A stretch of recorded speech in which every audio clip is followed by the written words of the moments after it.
Bismillahirrahmanirrahim. Bismillahirrahmanirrahim.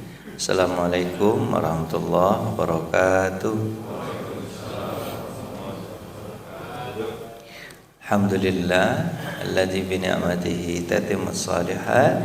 Asyhadu an la ilaha illallah wa asyhadu anna Muhammadan abduhu wa rasuluhu la nabiyya ba'da amma ba'du. Allahumma ati nufusana taqwaha wa zakkiha wa anta khairu man zakkaha anta waliyuha wa maulaha. Allahumma alimna bima alamtana wa alimna bima yanfa'una wa zidna ilma. Bapak Ibu yang dirahmati Allah, kita lanjutkan kajian Adabul Mufrad, adab pribadi, tulisan Imam Al-Bukhari. Adabul Mufrad, bab yang pertama kita bahas tentang berbuat baik kepada orang tua. Habis itu berbuat baik kepada adab beradik kakak. Kemudian adab kepada anak. Nah, kemarin adab kepada anak. Kemudian pembahasan berikutnya itu bab besarnya adab kepada tetangga. Masih ingat Bapak tentang tetangga? Nah, itu. Itu terakhir kita bahas tentang tetangga. Tinggal diamalkan aja. Kemudian yang kelima ini adalah yang dibahas oleh Imam Al-Bukhari, adab kepada anak yatim, dermawan dan anak yatim. Nah, ini bab yang kelima dibahas. Jadi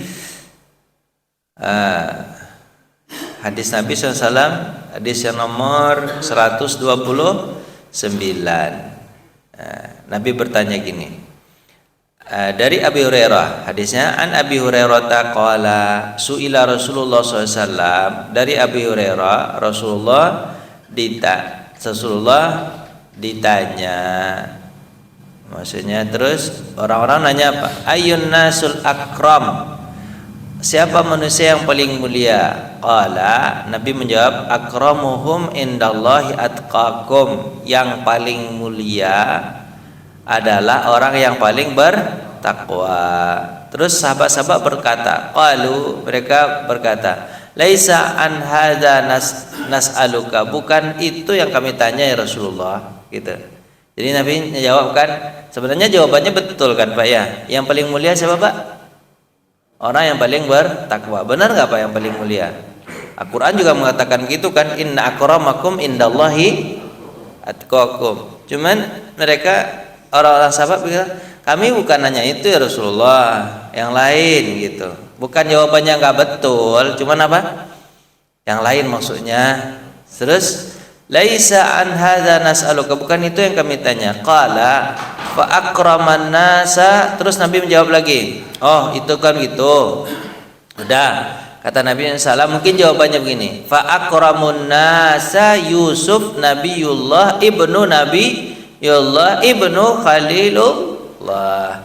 Yang paling mulia itu Yusuf, kata Nabi. Kenapa Yusuf? Karena dia adalah Nabi Allah. Ayahnya juga Nabi Allah. Siapa ayah Nabi Yusuf?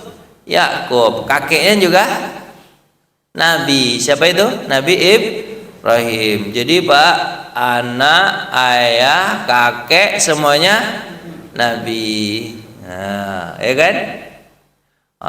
Terus kata sahabat, kan betul juga jawabannya, luar biasa, orang mulia semua kan? Bertingkat-tingkat kemuliaan. Terus qalu, mereka berkata lagi sahabat itu, laisa an hadza nas'aluk, bukan itu yang kami maksud pertanyaannya Rasulullah. Qala, terus apa kata Nabi? Fa an ma'adil arab nas'aluni, oh kalian tanya tentang orang-orang Arab kan, siapa yang paling mulia kan, kata Nabi sallallahu alaihi wasallam. Jadi Pak, orang kalau nggak lengkap nanya itu jawabannya jadi kemana-mana ya Pak ya, kemana-mana. Tapi jawaban Nabi benar semua nggak Pak? Benar. Cuman dia nanyanya nggak lengkap. Harusnya kan sahabat itu nanya tentang orang Arab, siapa yang paling mulia ya Rasulullah? Kan Nabi tanya sendiri nih jadinya. Kok mati dia Pak? Mana tuh Pak?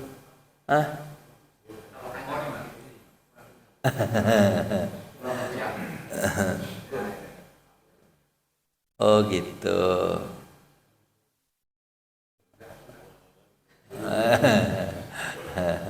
Gara-gara musim penghujan ini.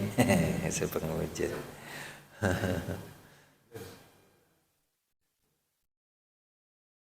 Lanjut aja deh Pak ya. Terus fa'an ma'adil Arab nas'aluni, mungkin kalian tanya tentang orang Arab kan, kata Nabi SAW. Apa jawaban mereka? Qalu na'ama, yaitu kata Nabi kata mereka. Apa kata Nabi? Fa khiyarukum fil jahiliyah khiyarukum fil Islam idza faqihu. Sebaik-baik kalian orang Arab adalah ketika jahiliyah dia apa Pak? Orang baik, ketika jahiliyah dia menjaga orang baik, kemudian ketika dia Islam pun tetap jadi orang baik. Nah, itu yang disebut dengan apa Pak? Orang yang paling mulia. Jadi orang yang mulia itu Pak, dimanapun dia berada, dalam kondisi apapun, dalam zaman apapun, dia tetap jadi orang baik. Itu orang yang paling mulia. Kalau baik di tempat orang baik, ya biasa aja. Kalau baik kepada orang baik, ya biasa aja. Tapi dia tetap baik walaupun di lingkungan yang tidak baik. Itu yang luar biasa. Seperti ikan di dalam laut. Kenapa ikan dalam laut Pak? Lingkungannya asin, airnya asin, tapi dia tak asin. Cuman kalau dia lagi hidup, itu. Kalau dia lagi hidup. Tapi kalau ikan itu langsung mati, masuk dalam laut, apa yang terjadi? Asin dia jadinya. Makanya Pak, kalau ada orang yang orang yang hidup itu harusnya tidak terkontaminasi. Tapi kalau terkontaminasi, ibaratnya dia sudah asin, sudah mati, udah asin, udah meninggal dunia Pak, terkontaminasi. Jadi kalau orang hidup itu dia punya idealisme. Itu hadis ini diawali dengan itu Pak. Hadis itu artinya apapun yang terjadi tetap jadi orang baik. Itulah orang yang paling baik. Yang paling baik itu apapun yang apa Pak? Idealisme. Harusnya oh begitu Pak ya. Oh iya ya. Bapak ini logatnya logat Padang semua. Saya kalau ini kan ada kan apa kan, kalau saya manggil kan Pak Endang apa? Pak Endang kata saya. Enggak kata Pak Endang, Endang katanya. Endang tulisannya Endang, marah. Hah? Iya Endang. E-nya itu harus jelas Pak. E-nya harus jelas Pak. Idealisme. Jangan me. Ya. Lama-lama nanti bisa. Orang Padang lidah orang Padang. Jadi itu loh Pak. Lanjut. Ada berikutnya. Ini An-Munzir As-Suri, ini diawali hadis ini tentang ini Pak. Setelah itu baru tentang anak yatim. Apa itu Pak? An-Munzir As-Suri an Muhammad bin Ali an Hanafiyah. Beliau mengatakan, tapi ini enggak hadis sebenarnya. Ini adalah ayat Al-Qur'an. Tapi dia menyatakan begitu, hal jazaul ihsan illal ihsan. Tidak ada balasan kebaikan kecuali kebaikan pula. Jadi Bapak kalau baik kepada anak yatim, berarti nanti dia juga akan mendapatkan kebaikan. Ini kan ceritanya akan hadis mengawali sebelum hadis-hadis tentang anak yatim. Pokoknya kapanpun dan dimanapun berada tetap harus baik. Baru hadis tentang anak yatim. Teman orang yang memberi nafkah kepada anak yatim. Ini hadisnya. An Nabi Hurairah radhiyallahu Nabi sallallahu alaihi wasallam as-sa'i alal armalah. Orang yang apa tuh? As-sa'i alal armalah. Nah, enggak ada di sini. Orang yang berjihad langsung ya. As-sa'i alal marah. As-sa'i itu apa? Orang yang berusaha merawat armalah. Armalah ini Bapak janda. Tapi bukan jandanya aja, sekaligus anak yatimnya. Nah, gitu. Orang yang mengusahakan bahasanya gimana Pak? Orang yang mengusahakan janda. Ini Bapak salah paham nanti ya. Jadi bahasa bagus apa, Pak?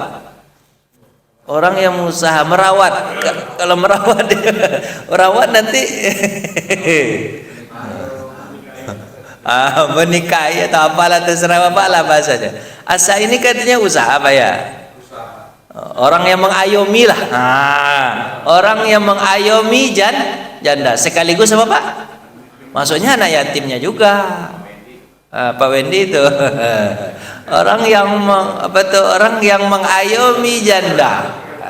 Siapa lagi? Wal masakin, dan mengayomi orang miskin. Apa pahalanya? Kal mujahid fi sabilillah, seperti orang yang berjuang di jalan Allah. Jadi pahalanya besar sekali, Pak. Seperti orang yang berjuang di jalan Allah. Kalau dia meninggal maka dia mati syahid, dan enggak mati syahid. Wa kalladzi yasumun nahar, pahalanya lagi, Pak, seolah-olah dia puasa di siang hari. Wa yaqumul lail, salat malam di malam hari. Bayangkan siapa yang sanggup salat malam di malam hari selama-lamanya, kemudian puasa terus menerus? Siapa yang sanggup? Enggak ada yang sanggup. Tak, makanya kalau enggak ada yang sanggup, maka nikahilah janda. Itu janda. Tapi bukan janda yang enggak punya anak, Pak ya. Janda yang punya anak, punya tanggungan. Nah, punya tanggungan. Jadi Bapak punya tanggungan juga. Kenapa, Pak? Jadi yang nggak punya anak ya? Ya, bisa, kalau bisa yang punya anak itu, punya anak dapat tanggungan anak yatimnya itu. Terus orang-orang miskin, kita kan diayomi itu janda dan aneh. Cuman masalahnya tanya ke ibu-ibu boleh enggak gitu. Nah, kan ibu-ibu marah nih, awal-awal Ustaz udah mulai mancing katanya kan. Nah, jadi itu Bapak yang dirahmati Allah. Apa? Peliharalah janda, ayomilah janda gitu. Pahalanya besar, seperti berjuang di jalan Allah, atau seperti puasa di siang hari, kemudian sholat di malam hari. Itu hadis pertama tentang janda. Ada teman saya nanya gini, Pak, Ustaz, saya mau nikah lagi katanya. Terus pertanyaannya apa? Ya pertanyaannya, boleh nggak Ustaz? Boleh lah kata saya. Nah, boleh nikah lagi, mau nikah. Terus dia tanya, Pak Ustaz, kalau nikah lagi itu gimana sih Pak Ustaz katanya? Ya nikah aja itu. Nikah lagi. Maksud saya itu punya tanggungan enggak? Iyalah punya tanggungan kata saya. Tanggungan seperti apa Pak Ustaz? Tanggungannya begini. Kalau kita nikah dengan istri pertama, berarti kan istri itu punya mertua kan? Kita punya mertua kan? Untuk ayah mertua sama ibu mertua. Tentu dia punya adik kakak kan? Iya, dia punya adik kakak. Tentu adik kakaknya punya anak, dan itu artinya keponakan istri itu. Semua yang melekat di istri itu, kata saya, semuanya kita harus ayomi. Contoh misalnya nih, kalau sakit mertua, ibu mertua, maka bantulah, ya kan? Sakit ayah mertua, maka bantulah. Kemudian kalau ini nanti nikahan keponakan istri, datanglah kata saya. Istri misalnya punya saudara ada 4, anaknya ada 8, dua-dua masing-masing. Berarti datanglah nikahan istri itu 8 kali, itu kan ponakan istri. Terus nanti pokoknya apa yang melekat pada istri itu, maka kita harus ikut. Kalau punya istri kedua, berarti apa Pak? Begitu juga. Mertua berarti nambah 2 orang lagi. Berarti jadi berapa mertua? 4. Saudara istri nambah 4 lagi. Berarti jadi sekian. Kemudian keponakan jadi nambah lagi. Kalau dia meninggal dunia, Bapak harus datang. Apa kata dia? Habis waktu saya itu aja Pak Ustaz. Iyalah kata saya. Kalau itu nggak jadilah nikah kata dia. Kenapa berat kan? Kenapa? Karena kalau seandainya nikah hanya istri saja yang diambil, terus mertua dan keponakan serta saudara-saudaranya nggak diperhatikan, ya nggak bisa begitu. Bisanya apa Pak? Apa jawablah? Bisanya apa? Semua yang melekat pada istri itu maka jadi apa? Tanggungan kita, ya kan? Bayangkan sama Bapak tuh, kalau seandainya keponakan tuh ada 16, Kali amplopnya sekian kali datang resepsi pernikahan, berapa duitnya tuh? Habis waktu itu aja muter-muter, ya? Bapak iyain lah, iya gitu. Makanya itu cara menyenangkan hati ibu-ibu. Jadi kan ibu ini. Jadi Pak, nikah itu bukan hanya sekedar apa? Istri aja, tapi apa? Apa yang melekat kepada istri, maka itu adalah tanggungan. Apa kata teman saya? Kalau itu nggak jadi lah Ustaz ya. Terserah Bapak lah, saya kan sudah kasih tahu Pak tanya tadi.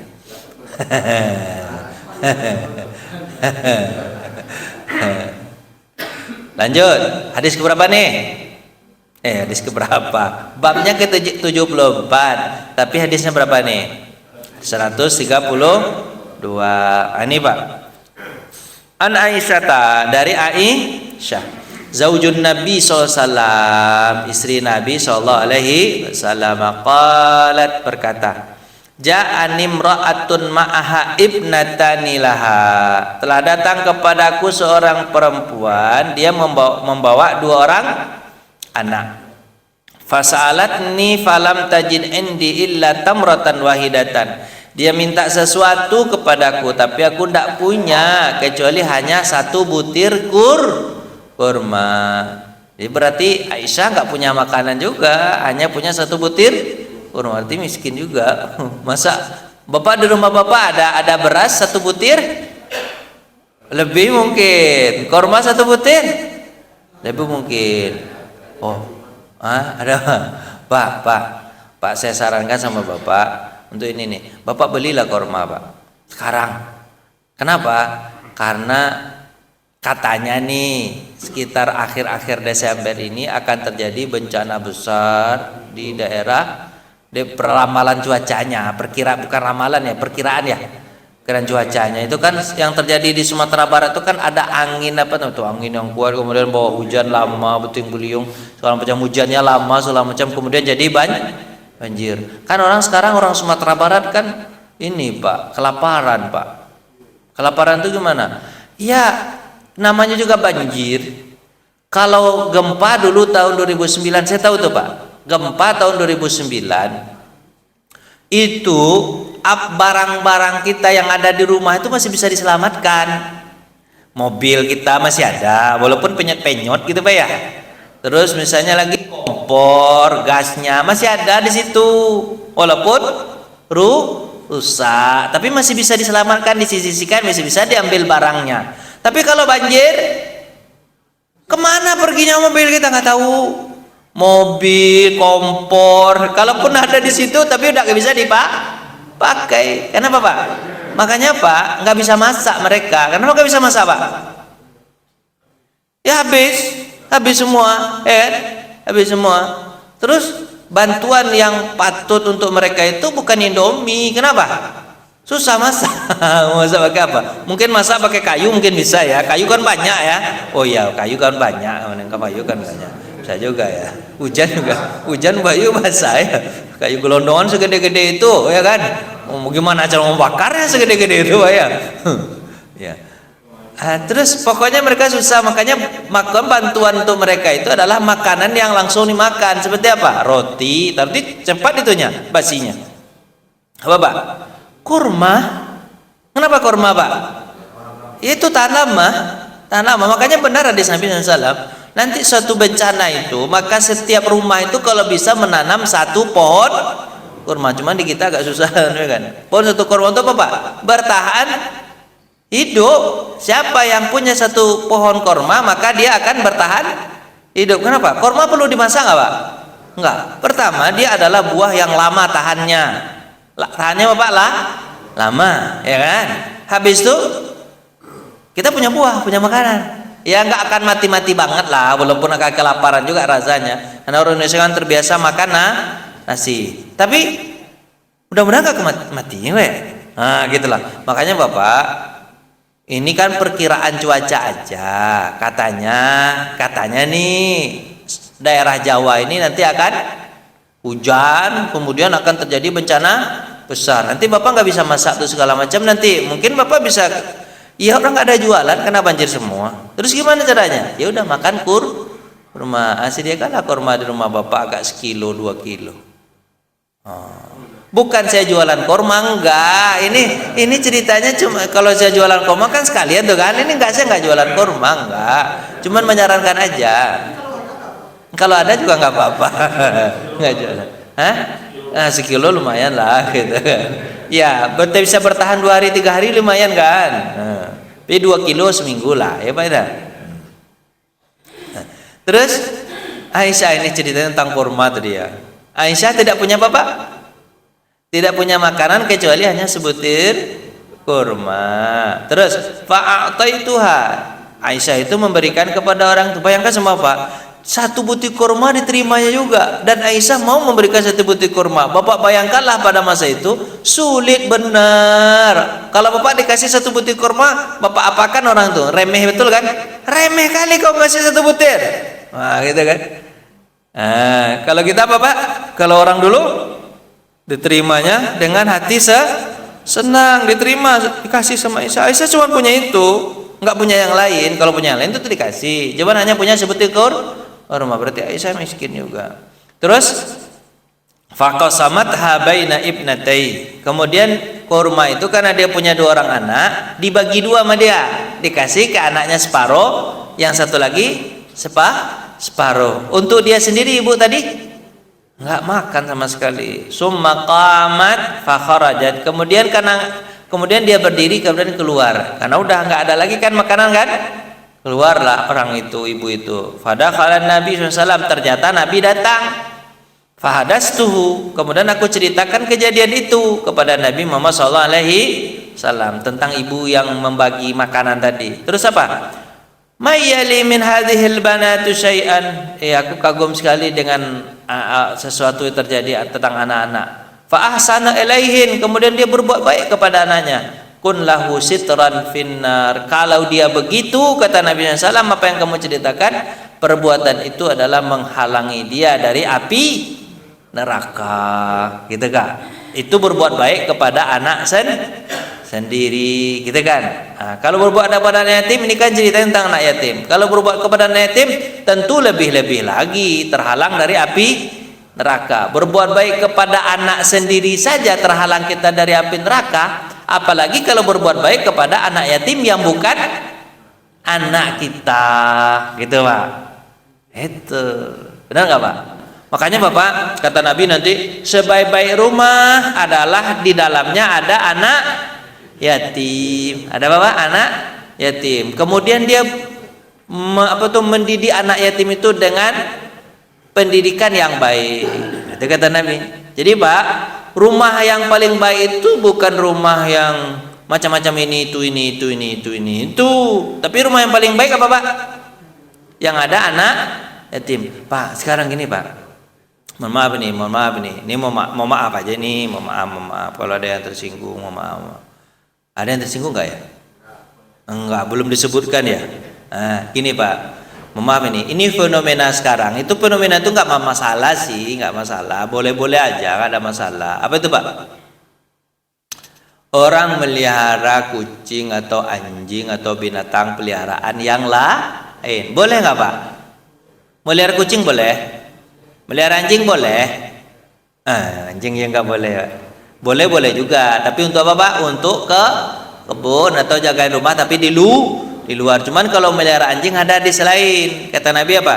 Siapa yang memelihara anjing, maka pahalanya dikurangi 1 kirot setiap hari. Setiap hari kurangnya berapa Pak?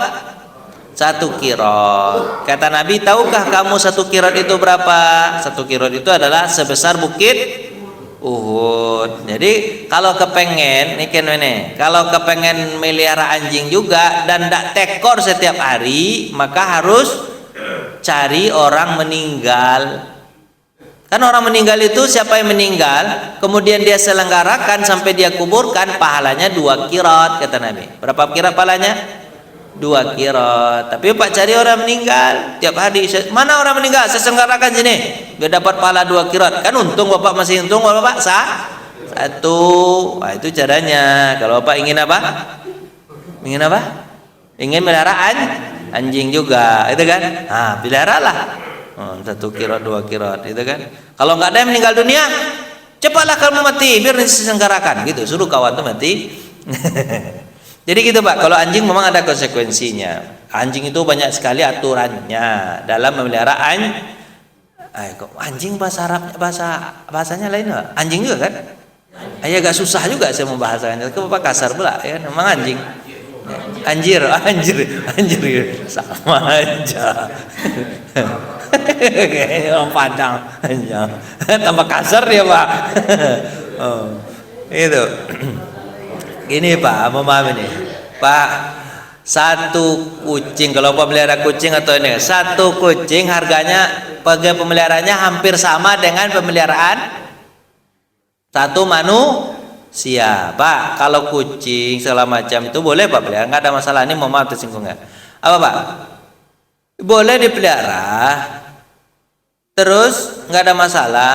Tapi harga pemeliharaan kucing dengan pemeliharaan orang itu sama.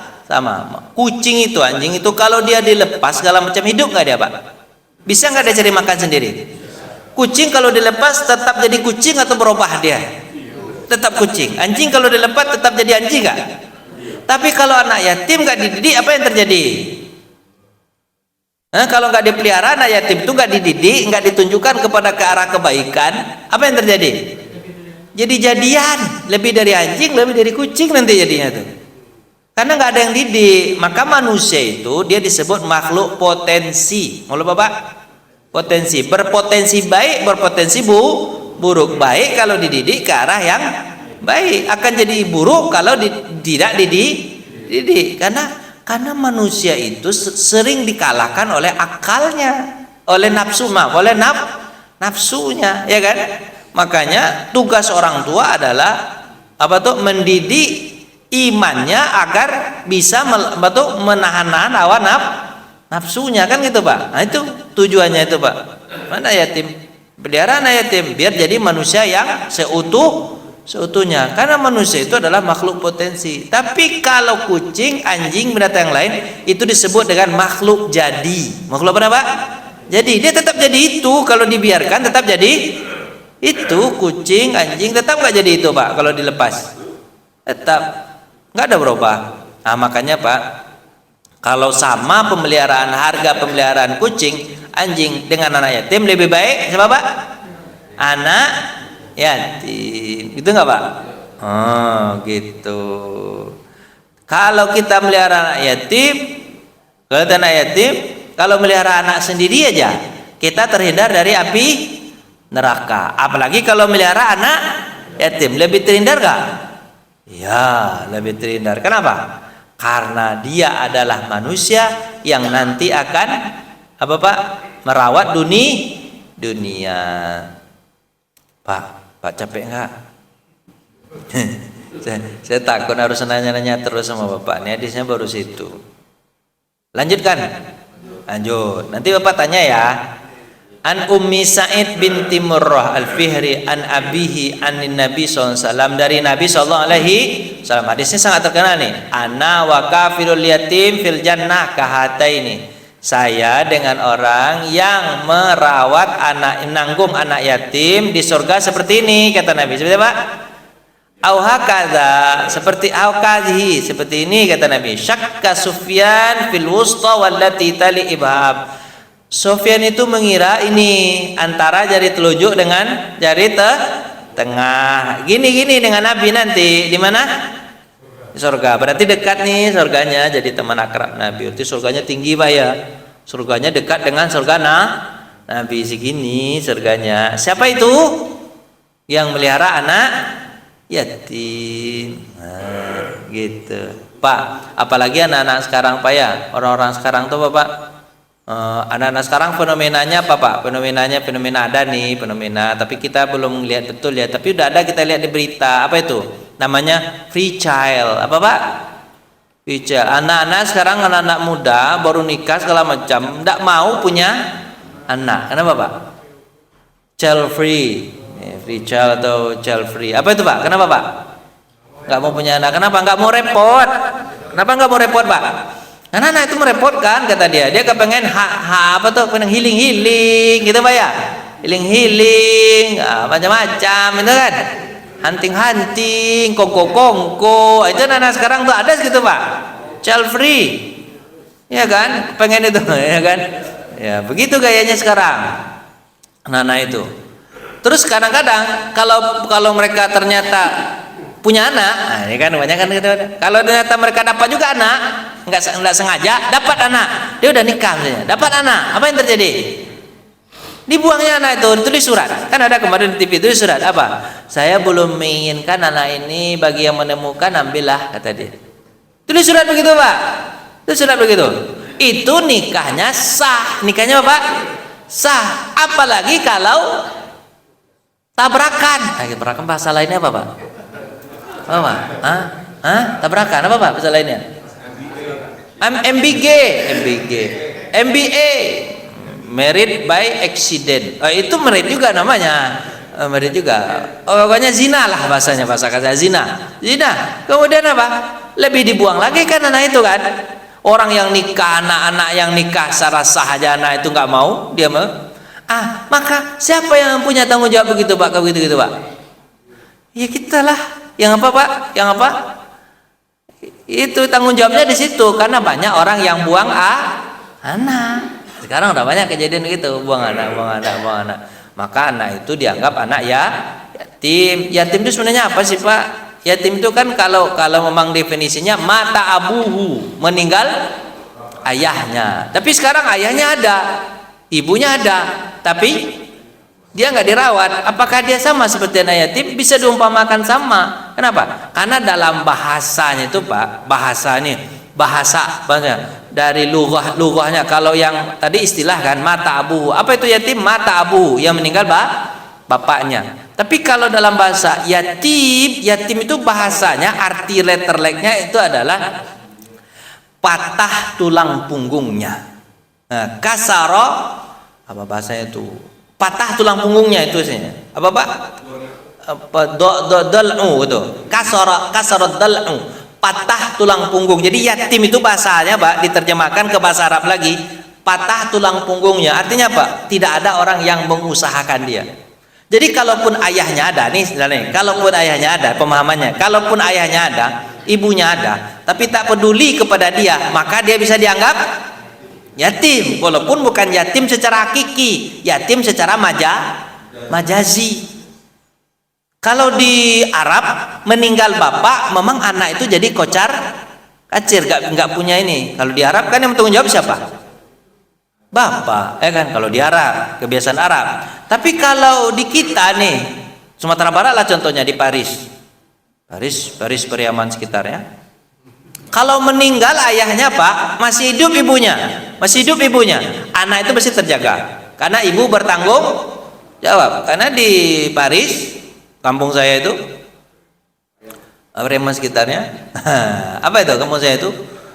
Masih disebut dengan Bundokan Duang. Oh Pak, dia masih apa tuh? Masih dijaga itu. Kalau meninggal ayah, ibu masih hidup, anak insya Allah terjaga, ya kan? Di sini juga begitu kan?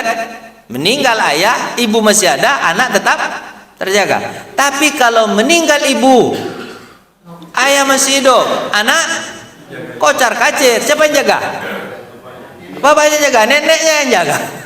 Itu kalaupun ada neneknya, ya kan? Kalau neneknya udah nggak ada, kemudian ayahnya menikah lagi, disebutlah dengan istilah apa tuh, ibu tiri lebih kejam daripada ibu kota. Itu bahasanya Pak ya. Ibu tiri lebih kejam daripada ibu kota, kata dia kan. Itu yang terjadi.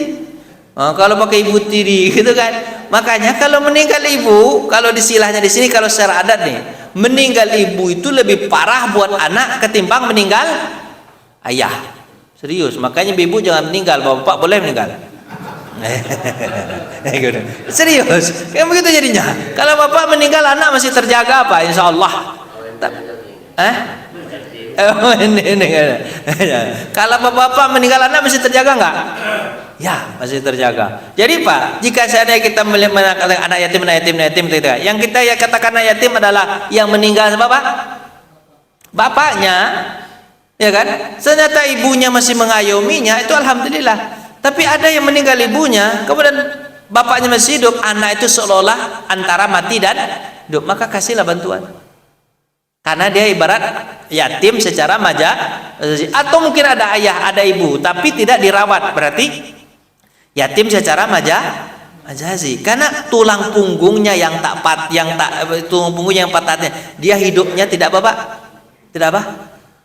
tidak bisa tegak hidupnya gara-gara orang tuanya tidak peduli. Nah, itulah bahasa yatim. Jadi kan yatim itu memang kalau secara hakikinya meninggali bapaknya, tapi secara majazinya apapun yang tidak kalau dia hidupnya tidak tertanggung, maka dia bisa diibaratkan yatim secara majazi. Nah, itulah Pak. Makanya Pak kalau ada anak-anak begitu Pak peliharalah, ya Pak ya. Benar nggak Pak?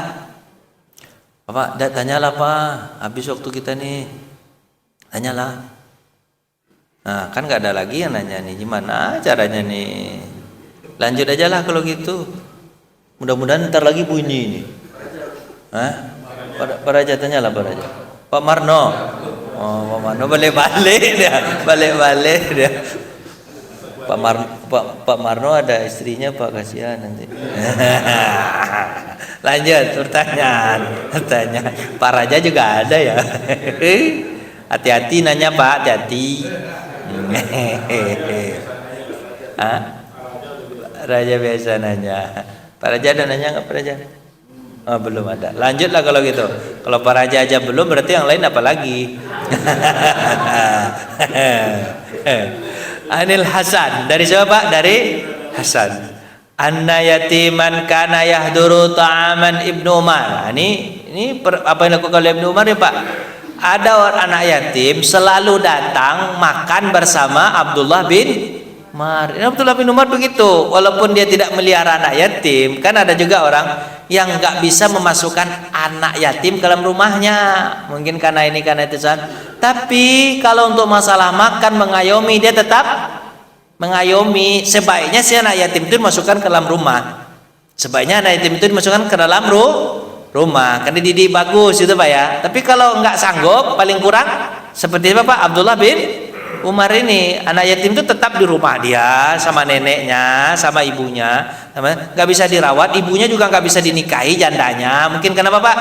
Satu dan lain hal gitu kan, nggak bisa dinikahi. Terus gimana? Ya udah anak yatimnya disuruh datang ke rumah. Ngapain Pak?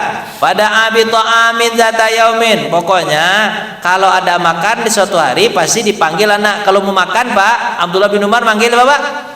Yatim, yuk makan. Nah, fatalaba yatimahu falam yajid. Ketika itu dia cari-cari anak yatim, tapi enggak dia temukan. Entah kemana lah anak yatim itu pergi. Mana lah anak yatim? Dia mau makan nih. Jadi dia enggak akan makan kecuali bersama anak yatim. Faja'a ba'da ma faragha Ibnu Umar. Ketika Ibnu Umar makan sendiri, sudah selesai dia makan, fada'alahu Ibnu Umar bita'amin lam yakun indahum. Datanglah anak yatim yang dipanggil tadi, ya kan? Tapi dia tidak punya lagi karena makanan sudah habis. Faja'a bisawikin wa asal. Akhirnya dia dicarikan Pak, kan udah habis makanan loh. Anak yatim datang, Pak saya belum makan. Kamu tadi saya cari tak ada. Kata siapa? Abdullah bin Umar. Makanan udah habis. Tapi tunggu dulu nih. Akhirnya dia mencari Pak sawik itu apa Pak? Tepung gandum. Jadi kalau kita tolti pakai tepung gandum Pak, kalau tepung gandum ini ibaratkan orang Arab kalau makan tepung gandum, roti tepung gandum itu Pak ibarat makan nasi padang itu. Tapi kalau makan kurma, kan makanannya kurma kalau nggak gandum Pak ya. Kalau kurma itu ibarat nasi uduk itu. Nanti Bapak tersinggung pula. Di bawah nasi padang apa Pak? Nasi rames. Gitulah terserah Bapak, nasi uduk aja lah Pak, yang mudah. Ya kan? Nasi kapau lebih tinggi daripada nasi padang. Nasi kapau itu orang Padang punya. Pak. Jadi Pak, ibaratnya begitu. Ibnu Umar hanya makan apa? Makan nasi uduk, sementara anak yatim dibelikan nasi padang sama dia. Nasi padangnya bukannya ecek, sederhana kalau enggak pagi sore. Luar biasa. Ece, ya kan? Nah, dibelikan sawi kuah asal, tambah lagi dengan apa Pak? Madu. Madu. Jangan. Faqala dunaka hada, ini untukmu. Kata siapa Pak? Kata Abdullah bin Umar. Fa wallahi ma ghabinta, aku tidak mengecewakanmu. Demi Allah aku tidak mengecewakan kamu kan? Kata siapa? Umar. Yaqulul Hasan, berkatalah Hasan, wa ibnu Umar wallahi ma ghubin. Apa kata Hasan itu? Anak ini yang yatim itu yang Hasan apa? Demi Allah kau tidak mengecewakanku. Jadi begitu Pak sikap kepada anak ya yatim. Kalau mau makan, kalau makan kasih yang terbaik. Kalau makan panggil anak-anak ya yatim sekalian dengan jandanya. Mana tahu jandanya nanti senang sama bapak. Sah kan? Sah, itu panggil mereka untuk makan gitu. Ya Pak ya? Nasi mandi, apalagi pakai apa? Pakai kambing. Wih, apa makanan kita hari ini? Kayaknya nasi mandi tuh. Gitu Pak. Jadi Abdullah bin Umar melihara anak ya yatim. Benar Pak ya? Alhamdulillah Pak Haji. Alhamdulillah Pak Haji Atma nih. Masyaallah. Waalaikumsalam warahmatullahi wabarakatuh. Ini kan kajian Pak Ustadz. Ya. Kita sering menemui di pom bensin itu ada agensi anak yatim, sumbangan. Tetapi kepedulian dari pengguna BBM itu kayaknya nggak ada, karena memang tidak memahami kepentingan anak yatim, atau memang jadi kayak diabaikan aja. Jadi kasihan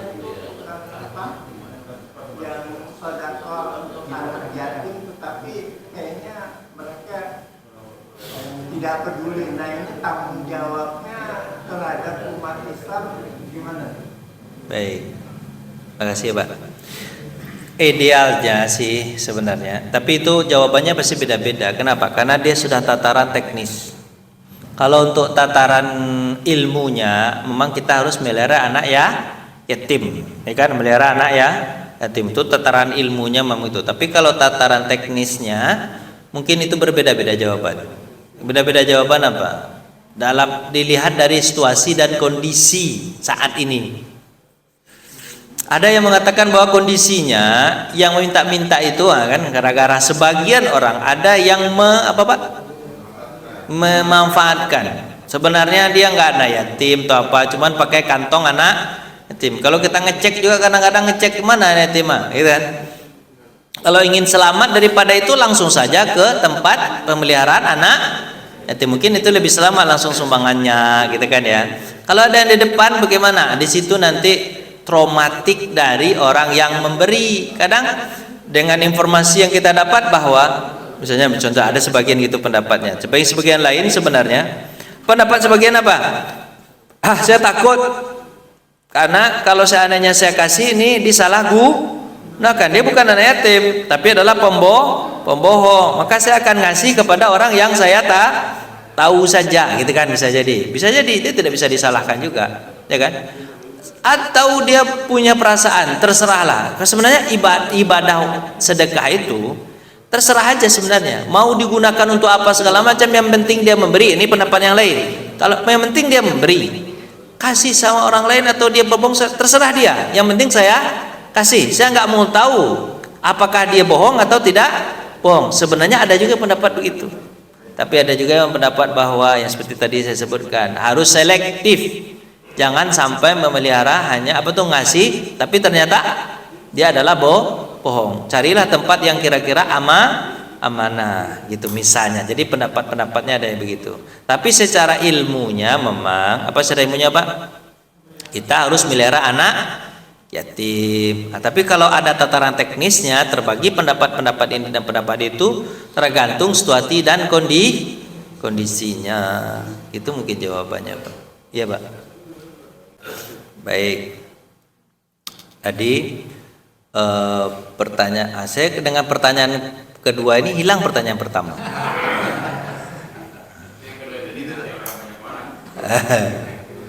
Apa tadi yang pertama Pak? Oh ya, apa maksud dari begini? Maksudnya dari begini adalah dekat nanti dengan Nabi Muhammad SAW.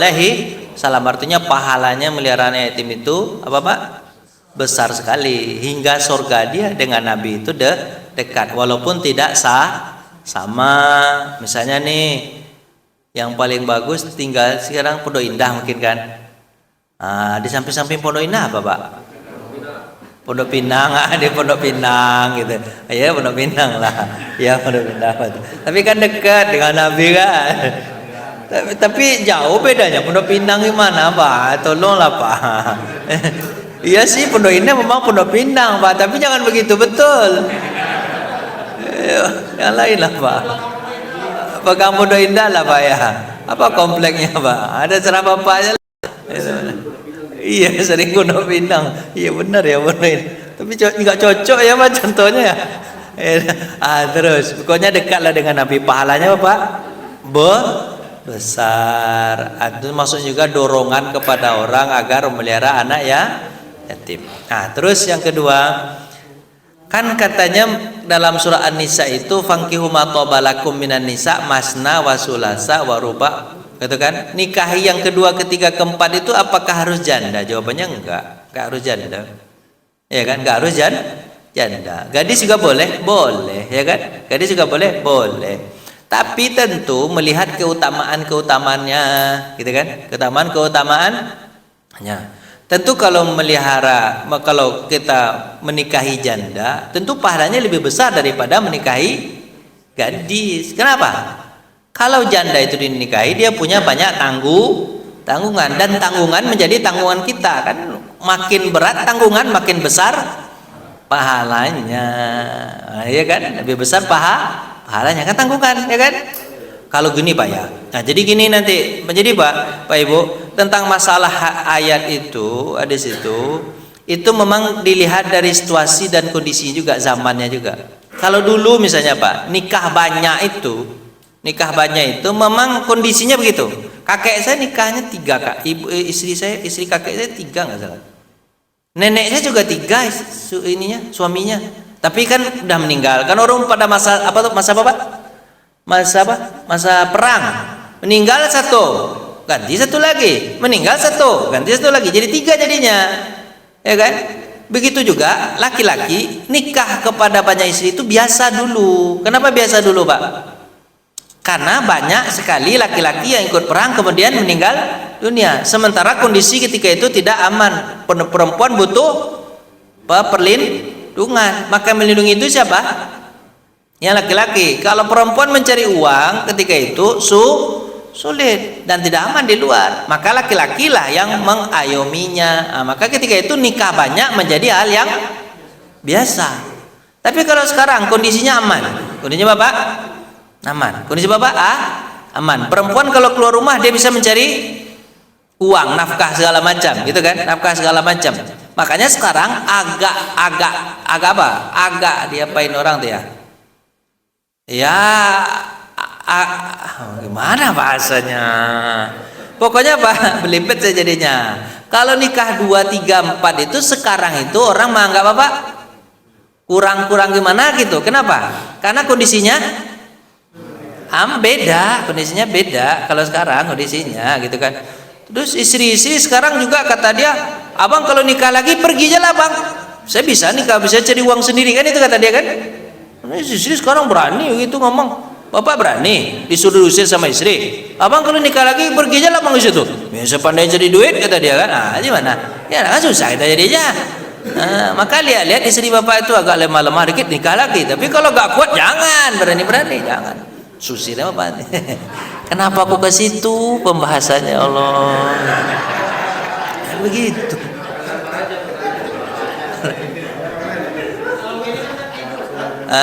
Kalau ini nggak tidur kan jadinya kan? Ditambah pun sampai suruh kelewat nggak masalah nih kan? Begitu masalahnya nih. Jadi Pak, ini kadang-kadang memang tergantung situasi juga kadang-kadang. Jadi kalau dijawab dari pertanyaan Pak Raja tadi, mana yang lebih utama janda atau gadis?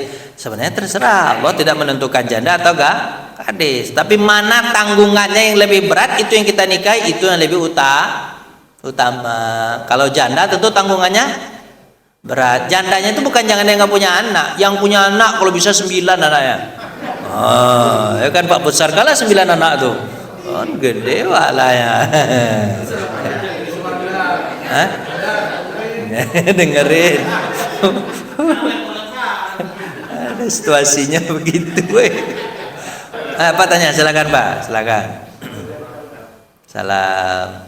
Indonesia kan ada apa setika-tika. Orang tua adalah kawasan jalan juga kan. Ya. Mas jelas juga ada kan di jalanan. Nah, sama di dulu gimana ya Pak? Ini ada banknya.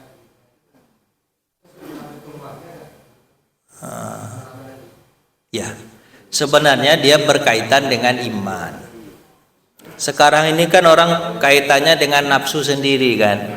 Tapi kalau dulu itu kaitan hadis-hadis Nabi itu langsung dibawakan ke iman, pahala akhirat, surga gitu kan.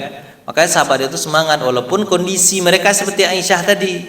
Dia nggak punya apa-apa untuk dibantu, tapi tetap membantu. Kondisi sahabat begitu rata-rata. Mereka nggak punya tapi kepengen membantu. Ini kondisinya Bapak iman. Kalau orang sekarang banyak sebenarnya mau dibantu tapi iman nggak ada, akhirnya nggak mau bantu. Sebenarnya itu kondisinya sih, sebenarnya intinya di situ sebenarnya.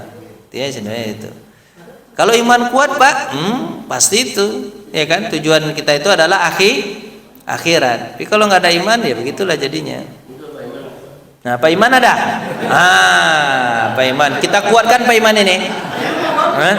Pokoknya kita kukuhkan menjadi ketua yayasan seumur hidup. Biar iman kita kuat. Pokoknya yang beriman di sini cuma satu. Yang lain tak punya iman. Nah, Abdul Iman aja. Yang lain enggak beriman. Enggak beriman. Gitu Pak. Jadi gitu. Yang untung istrinya punya iman ya. Oh iya ya, kemanapun punya iman Pak ya. Iya betul ya. Merah tadi ngapa aja, janganlah gitu. Jadi gitu Pak ya. Tergantung kalau iman kuat ketika itu, insya Allah tuh. Terus sebenarnya Pak, anak yatim itu siapa yang melihara harusnya?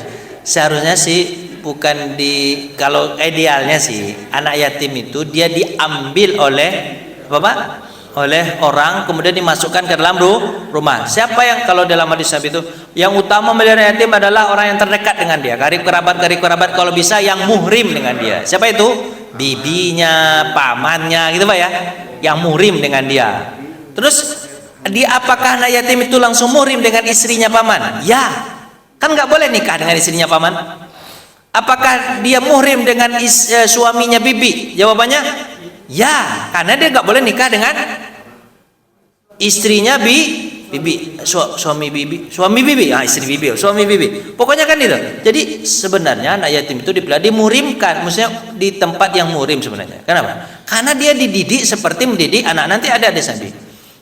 Sebaik-baik rumah adalah orang yang melihara anak yatim. Kemudian dia akan mendidiknya seperti dia mendidik anaknya sendiri. Kalau anak itu salah, anak yatim itu maka pukullah dia seperti dia memukul anaknya sendiri. Ya gitu Pak. Jadi anak yatim itu dia nggak dibedakan seperti anak kandung. Dia sama seperti anak sendiri. Kalau dia salah, ya dipukul, ya kan? Dididik sebaik-baik mungkin. Itu siapa yang bisa melakukan itu Pak? Ya tentu karib kerabatnya yang dekat, karib kerabat yang terdekat, gitu kan ya. Kalau seandainya dia dipelihara oleh orang lain atau dilokalisasi itu apa Pak? Ditempatkan suatu tempat, itu yang memelihara bukan apa? Bukan karib kerabat kan? Melihara kan orang lain kan, ya kan? Susah nggak dia nanti memberikan kasih sayang? Kan anak itu perlu dicium, perlu dipeluk, perlu nggak Pak? Nama juga manusia butuh kasih sayang nggak? Ya, dia butuh kasih sayang, perlu dipeluk, perlu dicium, perlu disayang-sayang, perlu dikatakan cinta, kan? Anak itu kan biar apa? Biar penuh kantong cintanya, itu bahasanya. Biar penuh kantong cintanya. Pak, anak itu kalau nggak penuh kantong cintanya, ketika ada orang lain menasihatinya, dia merasa nasihat orang lain itu jadi apa Pak? marah, berdasarkan marah buat dia. Tapi kalau seandainya kantong cintanya penuh, yang memarahi dia adalah orang yang mengisi kantong cintanya, apakah dia marah, Pak? Boleh ya, Bapak paham nggak jawabannya nih? Misalnya anak Bapak sendiri nih, Bapak marahi, tapi sebenarnya kan Bapak sayang sama dia. Dia tahu Bapak sayang sama dia. Bapak marahi, Bapak ajar. Anak itu merasa dimarahi atau merasa diajari? Dia merasa diajari, dia gak marah, betul dia. Kenapa? Bapaknya sendiri, ya kan? Itu kantong cintanya dipenuhi dulu, baru diajari. Kalau belum dikasih kantong cintanya penuh, bahasanya kayak gitu, bahasa orang psikologi sekarang. Kalau nggak penuh kantong cintanya, terus langsung diajari, yang terjadi apa? Marah dia. Anak yatim itu yang kurang di itu, apa itu, Pak? Kantong cinta kasih sayangnya itu yang kurang. Makanya kalau ada orang yang marahin dia merasa bahwa orang itu benci kepada dia. Maka itu yang tidak ditemukan oleh anak yatim. Makanya sebenarnya anak yatim itu harusnya di mana, Pak? Sama karib kerabatnya, ya kan? Nah, kata Abdullah bin Umar tadi, nggak bisa dia mengayomi anak yatim itu dalam rumahnya, bukan kira-kira bukan murid segala macam. Paling kurang dia diajak makan bersama, kayak gitu, Pak ya. Nah, jadi sebenarnya gitu, Pak. Jadi sebenarnya iya, tanggung jawab negara, betul, tanggung jawab negara. Tapi yang lebih utama siapa, Pak? Emaknya dan saudara-saudara emaknya. Itu, Pak ya. Benar nggak, Pak? Apa Ibu-ibu? Kan bawa mana? Takut mana bilang itu. Ada, Bu? Oh, takut.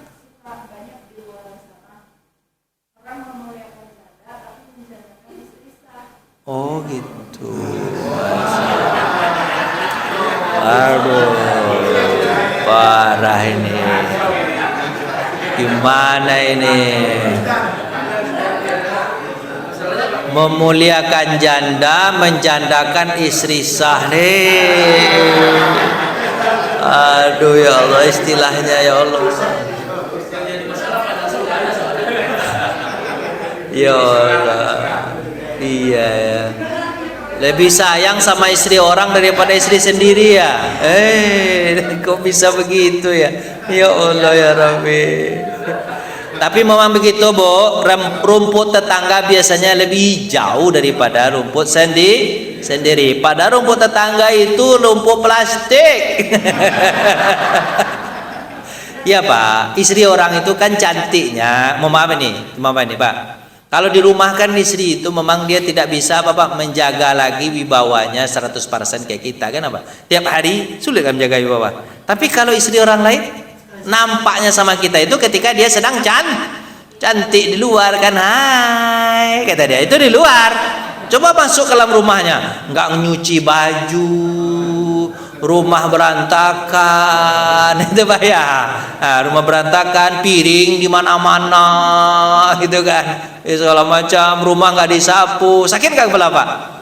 Sakitlah kepala kita. Yang terbaik itu adalah istri kita sendiri. Belum tentu istri orang itu lebih baik. Kenapa Pak? Karena kembali ke istri tua lagi. Iya, orang kembali lagi ke istri tua lagi. Biasanya begitu. Ibu-ibu gini, tapi ibu introspeksi diri juga ibu-ibu. Bu, maaf ini. Yang dijual sama istri orang itu apa? Cantik. Makanya ibu pas sampai kira-kira suami sampai di rumah jam 6, ibu dari jam 5 sudah mandi dan dandan. Hai abang, gitu. Iya, apa yang dijual harusnya sih, apa yang dijual sama dia di luar, ibu juga punya di dalam. Tapi kalau ibu nggak punya di dalam, nggak begitu, ya udah kepincut suami ibu dengan orang lain. Kadang-kadang ibu-ibu juga begitu.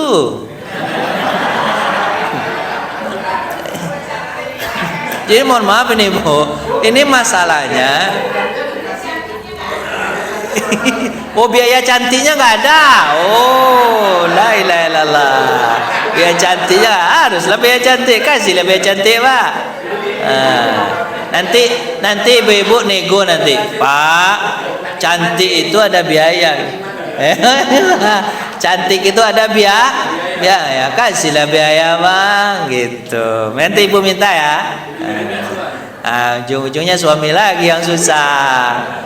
Tapi Bu, terus terang nih, suami itu kalau ibu betul-betul servis gitu di rumah, sumur, kasur, dapur, servis, pasti dia akan apa Bu?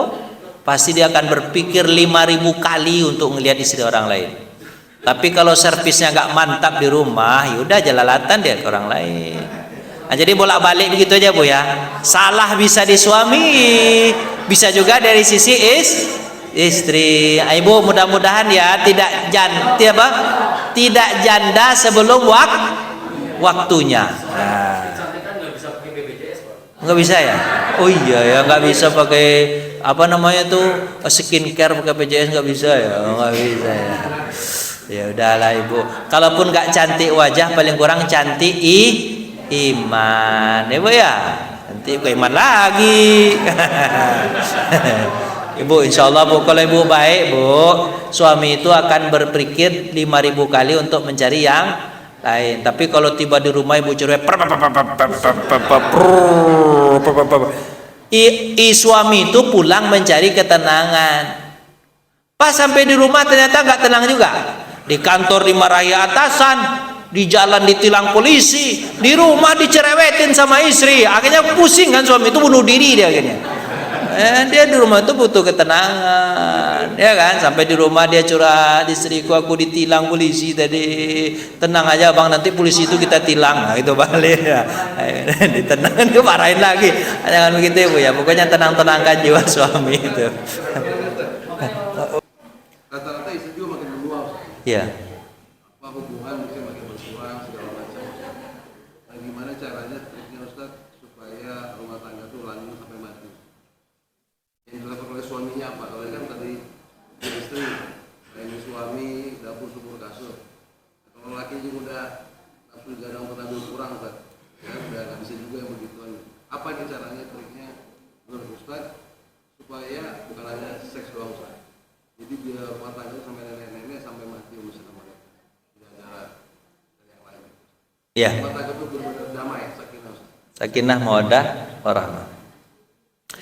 Suami, kalau dari sisi suami bagaimana cara melanggengkan hubungan dengan istri. Selalulah ingat-ingat suami itu bahwa istri itulah yang susah berjuang untuk suami. Jadi begitu Pak.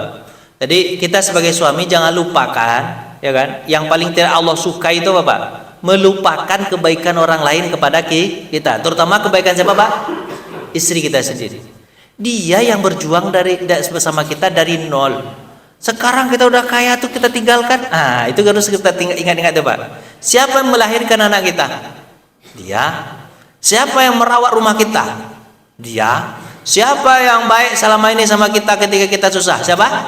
Dia. Bapak harus ingat itu. Walaupun dia punya kekurangan segala macam gitu kan, bau ketek segala macam, ya nggak apa-apa lah. Cuman satu kekurangannya 1.000 kebaikannya. Saya dulu pernah ada pelatihan itu Pak. Pelatihan apa? Pelatihan Samara namanya, Sakinah Mawaddah Warahmah.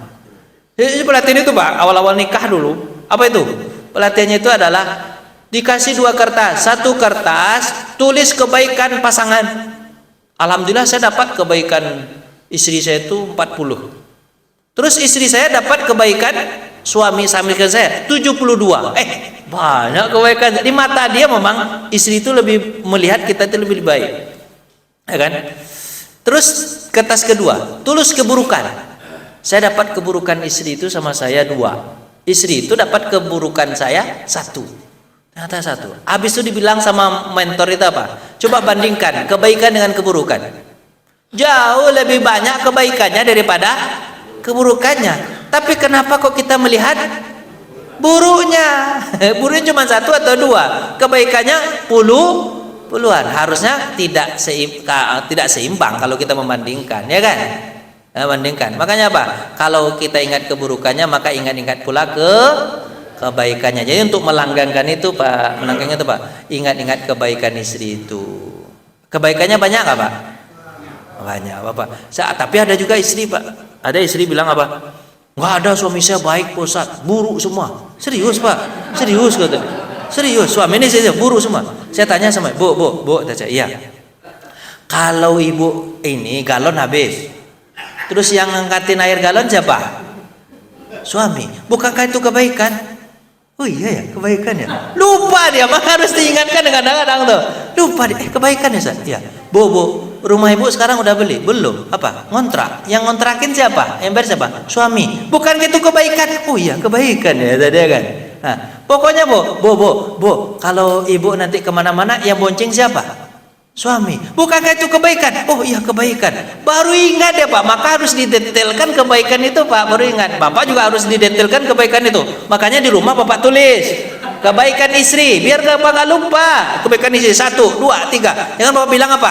Istri saya nggak ada yang baik, buruk aja semua. Jangan bilang begitu. Coba ida. Yang masakin siapa? Yang masakin siapa? Bukankah itu kebaikan? Yang nyapu rumah siapa? Bukankah itu kebaikan? Tulis Pak, tulis. Biar Bapak ingat. Jadi untuk melanggengkan itu mah ingat-ingat kebaikan. Nah, udah ditutup layar berarti sudah selesai. Bapak banyak-banyak tanya Bapak. Mohon maaf kita tutup dengan baca alhamdulillah. Doa kafatul majlis. Subhanakallahumma bihamdika asyhadu an la ilaha illa anta astaghfiruka wa atubu ilaik. Assalamualaikum warahmatullahi wabarakatuh.